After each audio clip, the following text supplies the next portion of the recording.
नमस्कार साथियों, अक्टूबर 2023 से अभी तक इजराइल और हमास का जो कन्फ्लिक्ट है वो बढ़ता ही जा रहा है। उम्मीद थी कि ये शायद थम जाएगा एक समय के बाद, लेकिन उसका बिल्कुल उलट हो रहा है।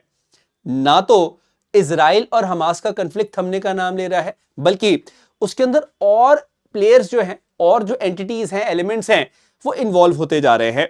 चाहे वो हाउथीज रेबल्स हो यमन के, या फिर हिजबुल्ला ग्रुप है जो लेबनान का, ये एक्टिवली इन्वॉल्व हो चुके हैं कॉन्फ्लिक्ट में।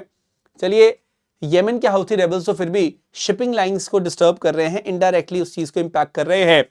लेकिन जब मैं बात करता हूं हिजबुल्ला की, जो कि इजराइल का बिल्कुल पड़ोसी है, नॉर्थ में बैठा हुआ है, उनका और इजराइल का कन्फ्लिक्ट बहुत ज्यादा बढ़ रहा है। और उसी की एक डेमोन्स्ट्रेशन है, उसी की एक मैनिफेस्टेशन है आपके सामने कि किस तरह से बहुत बड़े लेवल पे पेजर्स ब्लास्ट हुए, वॉकी टॉकीज ब्लास्ट हुए, सिंक्रोनाइज ब्लास्ट करवाए गए, जिसके अंदर 3000 से भी ज्यादा हिजबुल्ला के मेंबर्स जो हैं वो जख्मी हो गए हैं, वो इंजर्ड हो गए हैं। नाउ द पॉइंट इज कि ये जो सिंक्रोनाइज अटैक हैं, ये किसने करवाए हैं? सबका जो यहां पे इशारा है वो मोसाद की तरफ है, जो कि इजराइल की इंटेलिजेंस एजेंसी है। अब यहां पे बात आ रही कि यूरोपियन कंपनी एक है, उसका क्या हाथ है? क्या इसमें हो सकता है कि हुआ है? क्या बैटरीज के टेम्परेचर को बढ़ा के एक्सप्लोड किया गया उनको, या फिर कोई एक्सप्लोजिव्स को प्लांट किया गया था? क्योंकि कुछ 5 महीने पहले ही इन पेजर्स को मंगवाया गया था। तो बहुत सारी चीजें हैं। पेजर क्या होता है वो भी हम लोग डिस्कस करेंगे ऑफ कोर्स।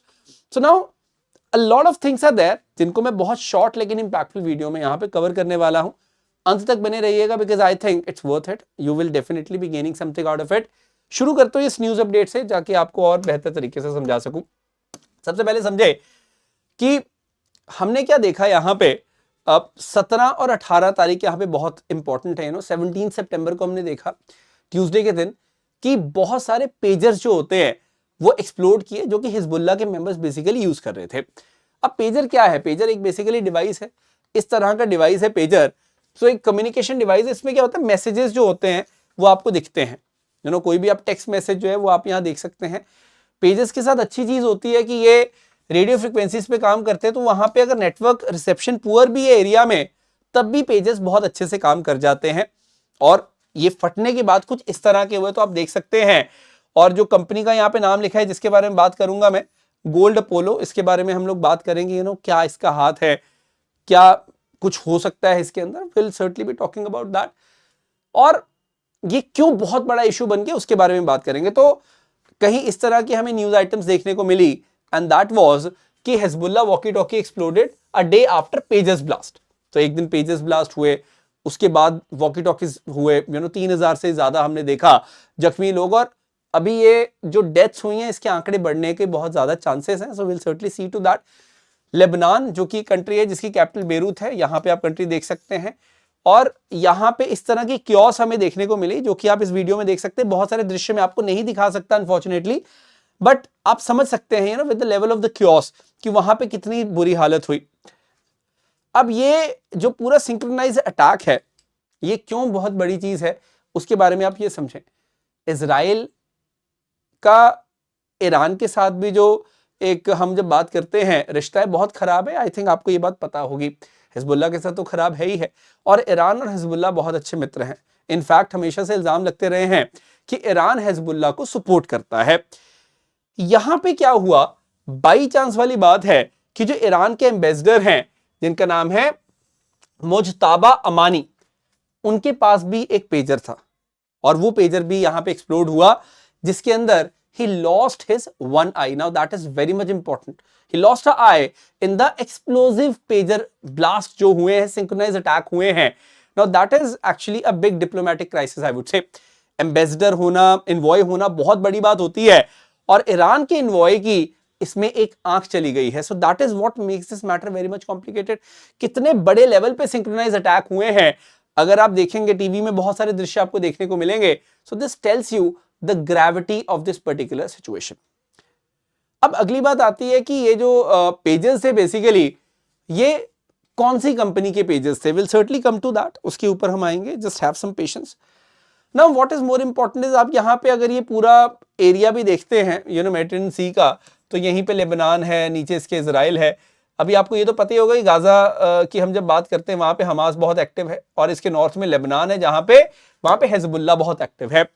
रिसेंटली हमने देखा था कि हिजबुल्लाह डिड सम अटैक, ये गोलन हाइट्स वाला जो एरिया है यहाँ पे इजराइल की ऑक्यूपेशन है, तो लेबनान में जो हिजबुल्लाह उसने यहाँ पे अटैक किए थे, और इजराइल ने बोला था कि हम आपको सबक सिखाएंगे, जो कि कहा जा रहा है कि इजराइल के ही जो ग्रुपिंग है मोसाद, उन्होंने यहाँ पे इनको सबक सिखाया है ना। बहुत सारे क्वेश्चंस हैं कि कब सप्लाई चेन को कंटेमिनेट किया गया, मतलब सप्लाई के दौरान कब पेजेस के अंदर कुछ गड़बड़ी की गई जिसकी वजह से सिंक्रोनाइज अटैक को करवाया गया। Now a lot of questions are there, will certainly try to answer some of them. अब आप एक चीज नोटिस करें कि हाँ, ये तो क्लियर है कि भाई इजराइल का जो मोसाद ग्रुप है, जो कि मतलब ऑफ कोर्स उनकी इंटेलिजेंस एजेंसी है, they are certainly behind these attacks. Second, pager होता क्या है वो मैंने आपको बता दिया है। अब बात आती है जो पेजेस हैं ये किस कंपनी के पेजेस है। ये गोल्ड अपोलो कंपनी के पेजेस है, जो कि ताइवानीज कंपनी है, नो डाउट ताइवान की कंपनी है। लेकिन उन्होंने जो बयान दिया वो क्या दिया, इनिशियली ये बयान दिया उन्होंने कि पेजेस नो डाउट हमारी कंपनी के हैं, but these pages were produced by, ये जो पेजेस थे अंडर लाइसेंस जो हमने देखा, इनको किसने बनाया है, they have been made by the Budapest based. अब हम जब बात करते हैं बुडापेस्ट मतलब हंगेरी हो गया, तो हंगेरी की जो कंपनी है बीएससी कंसल्टिंग, उन्होंने इनको बनाया था। मतलब यूरोप का इसके अंदर हाथ सामने आपको देखने को मिल रहा है। लेकिन रिसेंटली हमने देखा बयान में ये बोला गया है, हंगेरी ने भी इस चीज को डिनाई किया। तो सबसे पहला क्वेश्चन तो ये है कि ये पेजेस आए कहां से। अगर बाई चांस ये यूरोप से आए, बाई चांस, तो यूरोप से आते हुए आप देख सकते हो कि ये सप्लाई चेन को कहीं पे भी मोसाद कंटेमिनेट कर सकता है। जब ये लेबनान आए 5000 लगभग पेजर थे, तो ये जो 5000 पेजर्स आए उनको रस्ते में कहीं पे कंटेमिनेट किया गया, उनके अंदर छेड़खानी की गई। ताइवान ने ये तो बोल दिया भी हमने नहीं भेजे थे, हमसे लाइसेंस लेके बीएससी कंसल्टिंग ने भेजे थे। अभी बीएससी कंसल्टिंग में इनिशियली डिनाई कर रहा है, बाद में उनका क्या बयान आएगा वो अलग बात है। Now that is not really important, what is more important is कि इसको कैसे करवाया गया, you know how exactly it was executed so flawlessly. ये बहुत इंपॉर्टेंट है, बिकॉज ये तो बोला जा रहा है बार बार कि भाई हंगेरियन कंपनी थी बीएससी जिसने इसको करवाया है। ताइवान ये बोल रहा है कि हंगेरी कंपनी है, उन्होंने इनको बनाया है हमसे लाइसेंस लेके, हमारे इसमें कोई हाथ नहीं है। हालांकि ब्रांड, जो ब्रांड नेम है वो किसका है, ताइवान का। ये जैसे हम कहते हैं ना एप्पल के प्रोडक्ट्स हैं, तो एप्पल के प्रोडक्ट्स बेसिकली क्या है, एप्पल अमेरिकन कंपनी है, पर हो सकता है आपका जो फोन है वो मेड इन इंडिया हो या made in China, you know there is a high probability to that. यहां पे भी कुछ इसी तरह की चीज हमें देखने को मिल रही है, but then again will have to see, उसके ऊपर अभी हम लोग बहुत ज्यादा नहीं जा रहे हैं। Now what is more important is कि ये लोग पेजेस का इस्तेमाल क्यों कर रहे थे। ये बहुत इंटरेस्टिंग क्वेश्चन है। वाई हिजबुल्लाह मेंबर्स, ये लगभग 5000 पेजेस इन्होंने मंगवाए, तो कुछ तो कारण होगा। तो सबसे मेन कारण है कि इनकी जो फोन की कम्युनिकेशंस है वो बहुत इजीली इंटरसेप्ट हो रही थी इजराइल के द्वारा। तो इनको लगा कि हम क्यों ना पेजेस यूज करें जिसकी इंटरसेप्शन बहुत टफ है, लगभग ना के बराबर है। इसीलिए ये समझ रहे थे कि बहुत सिक्योर डिवाइस है, लेकिन किसी ने ये सोचा भी नहीं था कि पेजर ही एक्सप्लोड कर जाएगा। ये बहुत एक्सट्रीम चीज हुई है कि भाई पेजर ही फट गया। इनको तो पहले डर था भी इंटरसेप्शन नहीं होगी, लेकिन यहां पे ये तो पता ही नहीं था कि पेजर भी फट सकता है, जिसके अंदर लगभग 3000 हिजबुल्लाह मेंबर्स जख्मी हुए हैं, जो कि इजराइल कभी मिसाइल अटैक से नहीं कर सकता था, जो इन्होंने पेजर के सिंक्रोनाइज ब्लास्ट से यहां पे किया है। Now that is actually very much important. अब बात ये समझें, फिलहाल जो चीजें सामने आ रही हैं वो क्या है, you know what exactly are the things जो हमारे सामने आ रही हैं कि किस तरह से शायद ये हुआ होगा। All these things are very much important. तो इतना तो एक्सपर्ट्स कह रहे हैं कि सप्लाई चेन को कॉम्प्रोमाइज किया गया, कंटामिनेट किया गया है। सप्लाई चेन मतलब जहां से भी आए वो पेजर्स, रस्ते में उनके साथ कोई छेड़खानी की गई। हिजबुल्लाह ने बेसिकली 5000 पेजर ऑर्डर किए थे Taiwan based manufacturing firm gold Apollo से। सिंपल सी बात है। और ऐसा माना जा रहा है कि देवर बेसिकली प्रोड्यूस या फिर प्रोक्योर्ड बाय यूरोपियन कंपनी, जिसके बारे में अभी हमने बात की, बीएससी। ब्रांड यूज कर रहे थे गोल्ड अपोलो का, लेकिन यूरोप में ही कहीं से ये आए हैं। तो ये चीज तो बहुत क्लियर अभी तक हो गई है कि यूरोप से ही आए हैं ये। तो यूरोप से आते आते मेडिटेरेनियन सी में हो सकता है कि मोसाद ने रस्ते में ही कहीं ना कहीं इस चीज को अंजाम दिया हो। That is certainly very much important. तो आपको ये चीज समझनी होगी कि इस लेवल पे वॉरफेयर अब जा चुका है। It is not just about कि मिसाइल गिरा दी और मिसाइल इंटरसेप्ट कर दी। इस तरह से वो कई महीनों से उन पेजेस को यूज कर रहे थे, जो उनको खबर तक नहीं थी कि उसके अंदर ये चीज हो सकती है। Now that is very much important. आप देख सकते हैं कि ये जो पेजेस हैं लगभग 5 महीने पहले ये शिप हो चुके थे लेबनान, और अल जजीरा ने प्रॉपर्ली बताया कि भाई अभी तक जब तक एक्सप्लोड नहीं हुए किसी को शक भी नहीं था, वो रेगुलरली इनको यूज कर रहे थे। और अचानक से ट्यूसडे को बहुत बड़े लेवल के ऊपर अटैक्स हुए हैं, तो लगभग कहा जा रहा है तो 3000 बोल रहे हैं इंजर्ड हुए हैं, 5000 लोगों की भी इंजरी जो हिजबुल्लाह मेंबर्स हैं वो सामने आ सकती है। ये बहुत बड़े लेवल के अटैक्स है जो कि यहां पे करवाए गए हैं, एग्जीक्यूट करवाए गए इजराइल के द्वारा। यहां पे 2 थ्योरीज निकल कर आ रही हैं। एक थ्योरी कहती है कि जो बैटरीज होती है इसके अंदर, उनका जो टेम्परेचर है उनको रेज करके एक्सप्लोड करवाया गया। दैट्स वन थ्योरी कि भाई जो बैटरीज है उनके एक्सप्लोजन को करवाया गया है। दूसरा जो स्पेशली ब्रिटिश कई म्यूनिशन एक्सपर्ट्स कह रहे हैं वो ये कह रहे हैं कि pages were packed with military grade high explosives. तो दोनों में से एक चीज होगी, या तो मिलिट्री ग्रेड एक्सप्लोजिव्स थे या फिर बैटरी एक्सप्लोजन थी, या कई लोग कह रहे हैं कि हो सकता है दोनों चीजें हों, कि बैटरी जब एक्सप्लोड की तो एक्सप्लोजिव्स जो थे वो भी एक्सप्लोड कर गए।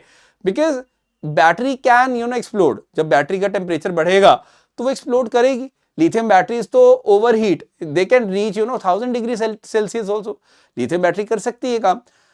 तो अब इसका जो भी एनालिसिस होगा, किस प्रकार से फॉरेंसिक्स इसमें काम करते हैं, वो तो बात की बात है।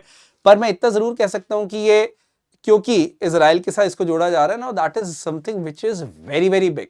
ये कोई छोटी बात नहीं है, बिकॉज अब हिजबुल्लाह जो है वो चुप नहीं बैठेगा, again there will be some retaliation. तो इनिशियली हमने देखा पेजेस के ब्लास्ट हुए, उसके बाद वॉकी टॉकीज के ब्लास्ट हुए, बहुत सारी जाने जा रही हैं, बहुत सारी इंजरीज भी हो रही हैं।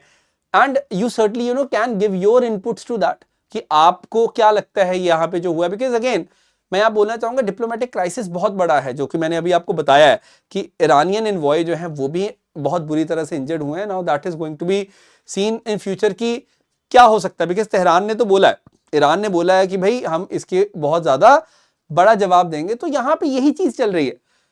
एक हफ्ता हम देखते हैं हिजबुल्लाह अटैक करता है गोलान हाइट्स पे जो कि इजराइल के पास है, फिर हम लोग देखते हैं इजराइल ने इस तरह का सिंक्रोनाइज अटैक किया है, उसके बाद ईरान या फिर लेबनान फिर से अटैक करेंगे इजराइल पे। Now that is never ending thing. 1 साल होने को आ रहा है, सितंबर तो आ गया है, अगले साल पूरा 1 साल हो जाएगा इस कॉन्फ्लिक्ट को। So unfortunately we are not able to see any solution to that. तो ये चीज ज्यादा इंपॉर्टेंट है रादर देन ये बहुत बड़े लेवल के जो अटैक्स हो रहे हैं, क्योंकि अब ये चीज बढ़ती हुई नजर आ रही है। आप सोचो इतनी ज्यादा इंजरीज जो हैं मतलब हो रही हैं, a lot of people are losing their lives, and this certainly there has to be a solution to that. This is very much important, but anyways that's a different story altogether. So do share this video with your friends अगर आपको ये वर्दी लगी, and do subscribe to the channel for more such updates on various issues, and of course the kind of content we provide you over there. Do join our Telegram channel Akash Chandev GK Booster, and you can contact on this number in case you're preparing for any examination and you want any help for that matter. So इस video को मैं 15 minute के अंदर ही rap करना चाह रहा था, which I think we have done successfully. And मतलब हर एक इशू जो होता है उसके अंदर you have to know the background, you have to know the geopolitical aspects कि भाई मैप में कौन कहाँ है, वो बहुत इंपॉर्टेंट है। लेबनान की प्रॉक्सिमिटी है इजराइल के साथ, and this is also a reason ये सारी चीजें हो रही हैं। छोटी छोटी कंट्रीज हैं, आसपास कंट्रीज हैं, रिलेशंस खराब हैं, all these things matter a lot. West की इन्वॉल्वमेंट बाद में पता चलेगी कितनी थी कितनी नहीं थी, क्या अमेरिका इन्वॉल्व था या नहीं था, ताइवान इन्वॉल्व था या नहीं था, will have to see to that, that's totally different thing all together. अभी आपको बस ये पता होना चाहिए कि ये चीज हुई है, दूसरा आपको पता होना चाहिए ये चीज क्यों हुई है, that is of course most important thing. Why would Hezbollah attack? Because of course Hezbollah is controlling Lebanon और उनकी सिंपथीज हैं गाजा पट्टी के साथ, मतलब जो हमास है उनके साथ अच्छे रिलेशंस हैं। हाउथीज, हमास, लेबनान के अंदर ये हिजबुल्लाह, इन सब की एक्सेस बनती है और ईरान इनको कॉन्टिन्यूसली सप्लाई करता है हर तरह के रिसोर्सेज। तो ये सब चीज़ें जो है हमें यहाँ पे समझनी है। सो एनीवेज कोई डाउट होता है तो प्लीज़ कमेंट करके मुझे पूछ लें। You can certainly ask any doubt in case you guys have. That was my bit of explaining this issue to you. I hope आपको ये अच्छा लगा। All the very best. जय हिंद, जय भारत।